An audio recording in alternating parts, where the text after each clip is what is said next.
Welcome. In front of me is a OnePlus 6T McLaren edition, and I'll show you how to reboot the device into safe mode. So to do it, we'll need to hold power key till you see the option to power off, and from here, instead of tapping on it, we'll actually hold it. And as you can see, in a moment you have this message, reboot to safe mode. So tap on OK to confirm it and wait for the device to reboot, and once it's back on, it should be back it should be in safe mode.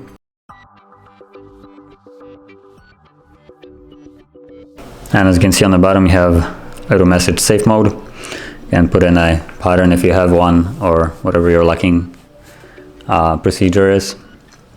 And as you can see, it's now fully in safe mode, and only the essential applications are working.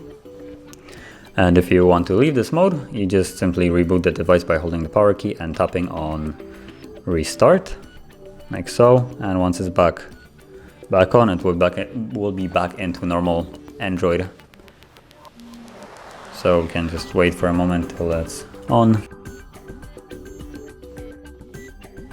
You can see the message is gone on the bottom, meaning the device is back into normal mode. So if you found this video helpful, don't forget to hit like, subscribe, and thank you for watching.